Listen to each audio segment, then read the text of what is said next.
Sveiki visi, atvažiavo naujas skaitikliukas, kurio vardas yra Nautilus 2. Šiandien mes jį šiek tiek arčiau pažiūrėsim. Čia yra mėgėjams kaifūnų arba kitokiausių skaitiklių, kur yra netiesioginis įpūtimas iš karto į plaučius, bet į burną tik vėliau į plaučius. Ir mes, kaip ir minėjau, niekada nekalbam labai plačiai apie kaitiklius arba apie modus, kuriuos mes čia apžiūrinėjom. Išpakuojam, pabandom pagarinti ir va tokią nuomonę iš karto susidaro, ar jis geras, ar jis negeras. Pasižiūrim. Unboxinam čia, pakeliam šitą ir matome pilną jo komplektaciją. Kas įeina? Pats naujas Nautilus Aspire Nautilus 2 kaitikliukas. Kaip žinome, anksčiau Nautilus labai pramušė visą absoliučiai tą vapingo sferą, kadangi anksčiau aš turėjau apie 6-7 gal Nautilusų dar prieš 2 metus, kai jie dar tik atsirado. Nautilus mini buvo dideli Nautilusai, bet žiūrėsim, kad gali padaryti šitas, nes kaip anksčiau, kaip ir minėjau, jis man labai patiko. Aišku, anksčiau nebuvo tokių kaip Kleito, nebuvo tokių kaip DPV, pavyzdžiui, Kleito.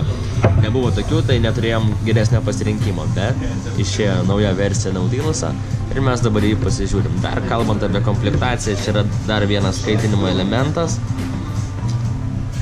kuris yra 1,8 ohmų, viduje yra 0,7 ohmų. Šitas paneša maksimaliai iki 18 vatų, kuris jau yra įdėtas, paneša maksimaliai iki 23 vatų.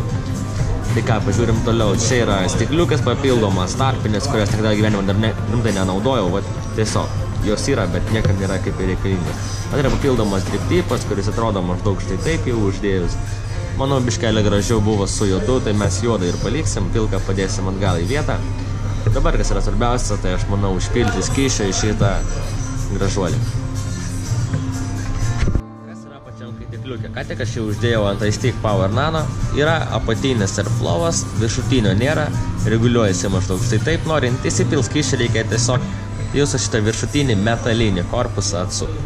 Atsukam, lieka pats kaitinimo elementas bei pats stikliukas. Kad pradėt garint, mums reikia šiek tiek užlašinti skysčio iš karto štai čia. Į patį kaitinimo elementą, ne per daug, negalima per daug, nes tada užsiburbuliuoja ir būna nelabai smagu. Bet jeigu įpilt tiek, kiek maždaug reikia, tai viskas bus gerai. Galima bus praktiškai iš karto ir garint. Toliau užpilam skysčio štai čia iš šono. Dabar galima šiek tiek palaukti, apie 20 sekundžių ir galima, manau, pradėti garint. Tai kągi, pastovi, skystis įsisavina į vidų, atidarom airflową, pastatom 20 vatų.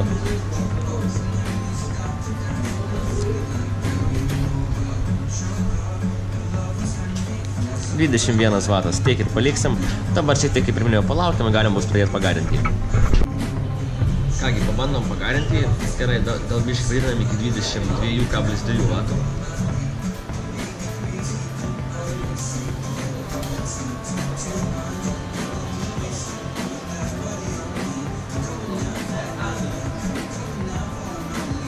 Nuomonė yra tokia. Turiu pats namuose kaip būna, trečią mini pasiėmęs, ne originalą. Ir pabandžiu šitą kaitikliuką, galiu pasakyti, kad čia garas eina daug maloniau. Nors ten yra rebuildables, čia yra coilheadai, bet tikrai kaitiklis vertas dėmesio, 6 mg ir galima tikrai labai fain ir maloniai garinti. Airflowas yra labai patogus ir labai malonus, galiu tikrai pasakyti. Garinu ką tik ant 2 skylių, gal dabar nesimato, bet čia yra 2 skylės, maksimaliai yra 5 skylės. Pirmos 3 didelės, vėliau paskutinis yra mažesnis. Bet jeigu va, iki pusės sumažinęs airflowas tikrai labai faina ir skonis, manau, labai geras. Tai ir tokio moduko, tokį komituką pasiimti tikrai verta į kelionę ar kažkur lėktuvę, nes tai yra galima. Pagarint tai kinę, taip pat ką aš darau kinę, dažniausiai pasiėmu kaip kūną arba dar kažką, tiesiog garinį pabiškinti. Dūmų daug nėra, bet skonis yra labai fainas.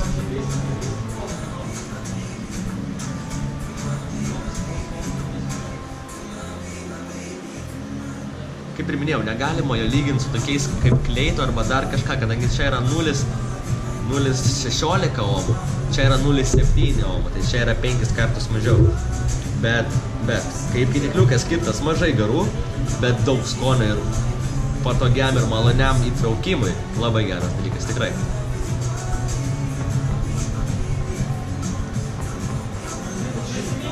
Man jis patinka. Kaip tokia kaitikliuka, kaip ir minėjau, nežiūrint į tą, kur daug garų, bet kaip tokia tipo, kur yra mažai garų, bet daug skonio, vertinu kaip 10 iš 10, nes kol kas dar nesu ragavęs kažko tokio, kad būtų iš karto į burną vėliau plaučius, kad kažką panašaus, bet kad būtų tiek fainas. Jis man labai patiko, galiu pasakyti. tikrai įspūdžiai yra labai faini, labai dideli įspūdžiai ir labai malonu įgarinti.